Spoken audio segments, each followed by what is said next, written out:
नमस्कार दोस्तों, welcome to my YouTube channel easy science point. आज हम बात करेंगे हेलो एल्केन के बारे में। आज हम देखेंगे कि हेलो एल्केन क्या होता है, हेलो एल्केन बनता कैसे है, हेलो एल्केन बनता कैसे है, हेलो एल्केन की प्रॉपर्टी क्या होती है, प्रॉपर्टी में इसकी फिजिकल प्रॉपर्टी क्या होती है और इसकी केमिकल प्रॉपर्टी क्या होती है, ये देखेंगे। इसके बाद हेलो एल्केन का यूज देखेंगे कि हेलो एल्केन का क्या यूज होता है। तो आइए देखते हैं कि हेलो एल्केन क्या होता है। हेलो एल्केन, हेलो एल्केन दो वर्ड से मिलकर बना होता है, एक होता है हेलो और एक होता है एल्केन। हेलो मतलब हेलोजन हो जाएगा, हेलो का मतलब होता है हेलोजन एटम, हेलोजन एटम, और एल्केन का मतलब होता है एल्केन। हेलोजन एटम में के एग्जाम्पल हो जाएंगे फ्लोरीन, क्लोरीन, ब्रोमीन, आयोडीन और स्टाटीन। ये हेलोजन एटम पीरियाडिक टेबल में ग्रुप 17 के एलिमेंट होते हैं। ये इसमें आ जाता है फ्लोरीन, क्रोमीन, ब्रोमीन, आयोडीन और स्टाटीन। इसमें fluorine, chlorine, bromine, iodine normal atom होता है, जबकि स्टाटीन रेडियो एक्टिव होता है। और एल्केन के एग्जाम्पल होते हैं मीथेन होता है, एथेन होता है, और methane, ethane, propane, butane, pentane etc होते हैं। आइए देखते हैं हेलो एल्केन बनाते कैसे हैं, हेलो एल्केन कैसे प्रिपेयर करते हैं। तो इसमें हमें एल्केन की ज़रूरत पड़ती है और हेलोजन एटम की ज़रूरत पड़ती है। ये हो गया एल्केन और ये हो गया हेलोजन एटम। और जब हम क्या करते हैं कि जब एल्केन के हाइड्रोजन एटम को हेलोजन एटम के थ्रू जब इसको प्रतिस्थापित करते हैं, यानी सब्स्टिट्यूट करते हैं, सब्स्टिट्यूशन करते हैं, तो हमें हेलो एल्केन मिलता है। हेलो एल्केन को हम लोग एल्किल हैलाइड भी बोलते हैं, एल्किल हैलाइड भी बोलते हैं। इसको एग्जाम्पल के थ्रू समझते हैं। जैसे एल्केन का एग्जाम्पल होता है CH4 मीथेन, मीथेन को ऐसे भी लिख सकते हैं CH3H। और हेलोजन एटम का एग्जाम्पल होता है क्लोरीन, ब्रोमीन, आयोडीन, स्टाटीन। तो यहाँ पे हम क्लोरीन लेते हैं, क्लोरीन मालिक्यूल को हम ऐसे लिख सकते हैं क्लोरीन। इसका सब्स्टिट्यूशन रिएक्शन होता है तो हेलो एल्केन बनता है। यहाँ पे ये हाइड्रोजन क्लोराइड अलग हो जाएगा और ये CH3Cl ये बनाता है मेथिल क्लोराइड, मेथिल क्लोराइड। ये हो गया मेथिल क्लोराइड, हेलो एल्केन का एग्जाम्पल हो गया। इसका डेफिनेशन हम ये बोल सकते हैं कि जब एल्केन के हाइड्रोजन एटम को हेलोजन एटम के थ्रू सब्स्टिट्यूट करते हैं तो जो कंपाउंड बनता है उसे हम लोग हेलो एल्केन या एल्किल हैलाइड बोलते हैं। अब दूसरा एग्जाम्पल देखते हैं। ये होता है C2H6 एथेन होता है, ये होता है एथेन। इसको हम ऐसे लिख सकते हैं C2H5 और H। इसकी रिएक्शन हम कराते हैं HBr से, इसकी रिएक्शन ब्रोमीन एटम से कराते हैं, ब्रोमीन। तो ये जब रिएक्शन होता है तो यहाँ से HBr अलग हो जाता है हाइड्रोजन ब्रोमाइड, और नया जो कंपाउंड बनेगा ये बनता है C2H5Br। तो इसको बोलते हैं हम लोग एथिल ब्रोमाइड, एथिल ब्रोमाइड। अब ये देखिए, जब C2H6 को C2H5 फॉर्म में लिखते हैं, जब C2H6 से एक हाइड्रोजन निकल जाता है तो C2H5 बनता है, तो इसको बोलेंगे एथिल बोलेंगे। और एथिल में जब ब्रोमीन जुड़ेगा तो एथिल ब्रोमाइड कहलाएगा। तो ये हो गया आपका हेलो एल्केन का एग्जाम्पल हो गया। अब देखिए, जैसे एल्केन की सजाती श्रेणी होती है, सजाती श्रेणी का मतलब एल्केन की जो भी सजाती श्रेणी होगी, जैसे मीथेन होता है, एथेन होता है, प्रोपेन होता है, ब्यूटेन होता है, ऐसे ही एल्किल हैलाइड की भी सजाती श्रेणी होती है। तो इस एल्केन की जो सजाती श्रेणी होती है इसका फार्मूला होता है CnH2n+2 होता है। और एल्किल हैलाइड की जो सजाती श्रेणी होती है उसका फार्मूला होता है CnH2n+1। और यहाँ से एक जो हाइड्रोजन एटम हटा वहाँ पे हाइड्रोजन आके जुड़ गया, तो यहाँ पे X हाइड्रोजन के लिए लिख देते हैं। तो एल्किल हैलाइड की जो सजाती श्रेणी होती है उसका ये फार्मूला होता है CnH2n+1X। मान लीजिए हमें मेथिल हैलाइड लिखना है, तो यहाँ पर इन की जगह पर अगर हम 1 रखेंगे तो ये हो जाएगा C×1, उसके बाद H×2×1 +1 इंटू हाइड्रोजन तो है ही X।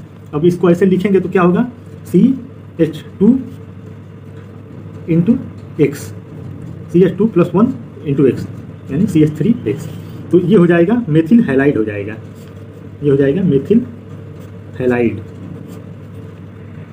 हेलो एल्केन मोनो हो सकते हैं, डाई हो सकते हैं, ट्राई हो सकते हैं और टेट्रा हो सकते हैं। Tetra halo alkane mono halo alkane हो सकते हैं, डाई हेलो एल्केन हो सकते हैं, ट्राई हेलो एल्केन हो सकते हैं और टेट्रा हेलो एल्केन हो सकते हैं। इन्हें हम एल्केन को कितने हाइड्रोजन एटम के द्वारा प्रतिस्थापित करते हैं उसके आधार पे हम लोग मोनो, डाई, ट्राई और टेट्रा में बांटते हैं। जैसे देखिए एल्केन का एग्जांपल एक मेथेन लेते हैं। मेथेन को एक हाइड्रोजन एटम के द्वारा प्रतिस्थापित करेंगे तो ये हो जाएगा CH3Cl। ये हो गया आपका मोनो हेलो एल्केन हो गया। यदि हम दो हाइड्रोजन एटम लेते हैं, दो हाइड्रोजन एटम के द्वारा प्रतिस्थापित करते हैं तो ये हो जाता है, यहाँ पे लिखते हैं, यहाँ पे दो हाइड्रोजन एटम के द्वारा प्रतिस्थापित करते हैं तो ये हो जाएगा CH2Cl2। ये हो गया आपका डाई हेलो एल्केन हो गया। अगर हम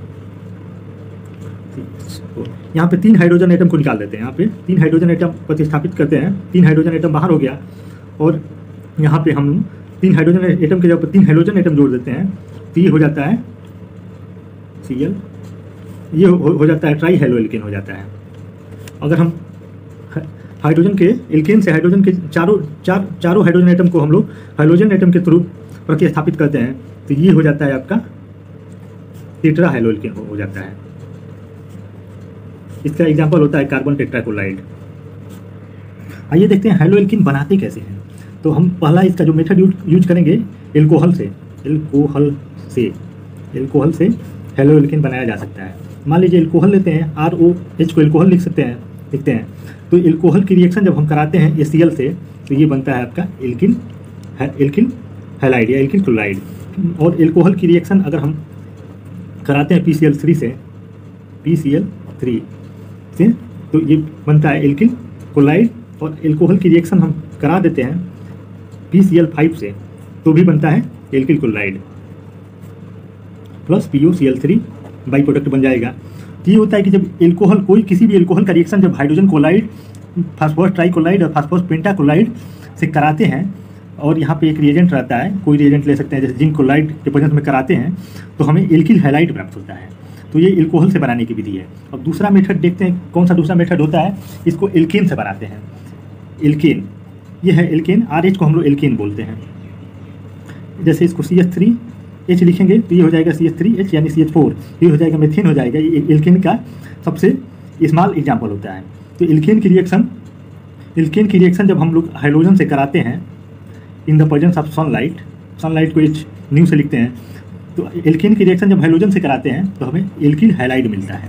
जैसे एग्जांपल देख लीजिए, ये मेथेन है, इसकी रिएक्शन जब क्लोरीन से कराते हैं सनलाइट के प्रेजेंस में तो हमें क्या मिलता है, मेथिल क्लोराइड मिलता है। थर्ड मेथड हो गया हैलोजन एक्सचेंज।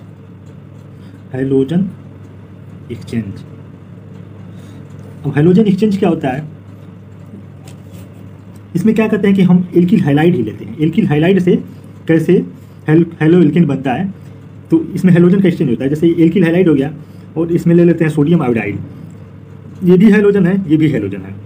तो यहाँ पे क्या होता है कि सोडियम और X मिलकर बना लेता है सोडियम हैलाइड बना लेता है, और एल्किल और आयोडीन मिलकर बना लेता है एल्किल आयोडाइड बना लेता है।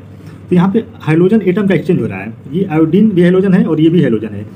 ये दोनों कंपाउंड में से एक हैलोजन एटम का एक्सचेंज हो गया तो यहाँ पे नया एल्किल हैलाइड का एग्जाम्पल मिला हमें, ये हो गया एल्किल आयोडाइड। तो ये हैलोजन एक्सचेंज के थ्रू भी बन सकता है एल्किल हैलाइड या हेलो एल्केन। एक चीज़ मैं बता देना चाहूँगा कि अगर halogen atom primary alkyl group से जुड़ा होता है तो उसे प्राइमरी एल्किल हैलाइड कहते हैं। यदि halogen atom secondary alkyl group से जुड़ा होता है तो उसे हम सेकेंडरी एल्किल हैलाइड कहते हैं। और टर्सरी ग्रुप से जुड़ा होगा, टर्सरी एल्किल ग्रुप से जुड़ा होगा तो उसे हम टर्सरी एल्किल हैलाइड कहते हैं। अब देखते हैं प्राइमरी क्या होता है, सेकेंडरी क्या होता है, टर्सरी क्या होता है। देखिए यहाँ पे एक कार्बन एटम है, इससे 3 हाइड्रोजन एटम जुड़ा हुआ है, कोई भी अदर एल्किल ग्रुप नहीं जुड़ा हुआ है, तो ये प्राइमरी हो गया। यहाँ पे एक कार्बन एटम है और इससे 2 एल्किल ग्रुप ऐड है तो ये सेकेंडरी हो गया। यहाँ पे एक कार्बन है और उससे 3 एल्किल ग्रुप ऐड है और एक हाइड्रोजन एटम है तो ये टर्सरी एल्किल हैलाइड हो गया। जैसे एग्जांपल दिखाते हैं, जैसे ये हो गया CH3Cl, ये हो गया आपका प्राइमरी एल्किल हैलाइड। अगर हम Cl को हम 2 एल्किल ग्रुप से जोड़ देते हैं CH3 तो ये हो जाएगा आपका CH3। एक मिनट, यदि हम ये देखिए, ये होता है CH3Cl, ये क्लोरीन एटम एक एल्किल ग्रुप से जुड़ा है, एक मेथिल ग्रुप से जुड़ा है, तो ये हो गया प्राइमरी एल्किल हैलाइड का एग्जांपल हो गया। अगर हम क्या करते हैं, एक कार्बन एटम लिखते हैं, इसमें 2 अलग अलग एल्किल ग्रुप जोड़ देते हैं, जैसे मेथिल जोड़ दिया, उसके बाद एक हाइड्रोजन जोड़ देते हैं, तो ये होता है सेकेंडरी एल्किल हैलाइड। उसके बाद ये जो होती है, इसमें किसी कार्बन एटम से 3 एल्किल ग्रुप ऐड हों, जुड़े हों, तो इसको बोलते हैं टर्सरी एल्किल हैलाइड इस पोजीशन में। तो ये हो गया आपका टर्सरी एल्किल हैलाइड हो गया। अब इसकी प्रॉपर्टी देखते हैं, एल्किल हैलाइड की क्या प्रॉपर्टी होती है। तो एल्किल हैलाइड का मेल्टिंग पॉइंट और बॉइलिंग पॉइंट जो नॉर्मल एल्किन होता है, जो हम नॉर्मल एल्किन होता है, उससे ज़्यादा होता है। एल्किल हैलाइड की मेल्टिंग पॉइंट और बॉइलिंग पॉइंट नॉर्मल एल्किन से ज़्यादा होता है। ऐसा क्यों होता है? क्योंकि इसमें जो एल्किल ग्रुप होता है हेलोजन एटम से जुड़ा होता है, तो इसके बीच में strong intermolecular force of attraction होता है। इसके कारण ये इसकी मेल्टिंग पॉइंट और बॉइलिंग पॉइंट ज़्यादा होती है। जैसे ये एल्केन हुआ, इसमें हाइड्रोजन एटम जुड़ा है, तो इसमें इतना strong intermolecular force of attraction नहीं होगा जितना कि इसमें होगा, क्योंकि हाइड्रोजन एटम की इलेक्ट्रोनेगेटिविटी ज़्यादा होती है, तो इसमें strong intermolecular force of attraction होता है, तो इसकी मेल्टिंग पॉइंट और बॉइलिंग पॉइंट ज़्यादा होती है। और इसका सीक्वेंस देखते हैं, देखिए जैसे एल्किल आयोडाइड का सबसे ज़्यादा होता है, उसके बाद एल्किल ब्रोमाइड का मेल्टिंग पॉइंट बॉइलिंग पॉइंट सबसे ज़्यादा होती है, उसके बाद एल्किल क्लोराइड का, उसके बाद एल्किल फ्लोराइड का। सरफेस एरिया बढ़ने के साथ इसकी मेल्टिंग पॉइंट और बॉइलिंग पॉइंट बढ़ती है। देखिए आयोडीन बहुत बड़ा एटम होता है, तो सरफेस एरिया बढ़ रहा है, तो इसकी मेल्टिंग पॉइंट बॉइलिंग पॉइंट बढ़ेगी। आयोडीन की अपेक्षा ब्रोमीन इससे छोटा होता है, तो इसका सरफेस एरिया कम है, तो इसकी मेल्टिंग पॉइंट बॉइलिंग पॉइंट कम होगी। क्लोरीन इससे भी छोटा होगा, तो इसकी भी मेल्टिंग पॉइंट बॉइलिंग पॉइंट इससे कम हो जाएगी। और सबसे छोटा फ्लोरीन होता है, तो इसकी मेल्टिंग पॉइंट बॉइलिंग पॉइंट सबसे कम हो जाएगी। तो दूसरी प्रॉपर्टी देखते हैं कि हाइड्रोजन एटम जो होते हैं वाटर में इनसॉल्युबल होते हैं, क्योंकि वाटर के साथ हाइड्रोजन बॉन्ड नहीं बना पाते हैं, तो ये वाटर में क्या होते हैं, इनसॉल्युबल होते हैं। और इसका अब देखते हैं, इसका केमिकल रिएक्शन देखते हैं, केमिकल प्रॉपर्टी देखते हैं। प्रॉपर्टी ये एल्किल हैलाइड क्या करते हैं, ये सोडियम मेटल के साथ रिएक्ट करके एल्किन बनाते हैं। सोडियम मेटल के साथ रिएक्ट करके ड्राई ईथर के प्रेजेंस में एल्किन बनाते हैं। और दूसरी प्रॉपर्टी देखते हैं, एल्किल हैलाइड मैग्नीशियम मेटल के साथ, ये मेटल के साथ रिएक्ट करने की टेंडेंसी रखते हैं। ड्राई ईथर के प्रेजेंस में रिएक्ट करके एल्किल मैग्नीशियम ब्रोमाइड हैलाइड बनाते हैं। इसको हम लोग ग्रिगनार्ड रिएजेंट भी बोलते हैं, भी बोलते हैं। आइए देखते हैं एल्किल हैलाइड का यूज क्या होता है। पहला यूज होता है ऑर्गेनिक सिंथेसिस में। ऑर्गेनिक सिंथेसिस का मतलब कि एल्किल हैलाइड बहुत सारे ऑर्गेनिक कंपाउंड के फॉर्मेशन में भाग लेता है। जैसे एल्किल हैलाइड से हम लोग एल्कोहल बना सकते हैं, एसीटोन बना सकते हैं, एस्टेल्डिहाइड बना सकते हैं, एल्कीन बना सकते हैं। तो ये बहुत सारे ऑर्गेनिक कंपाउंड के फॉर्मेशन में भाग लेता है, तो इसका पहला यूज हो गया ऑर्गेनिक सिंथेसिस।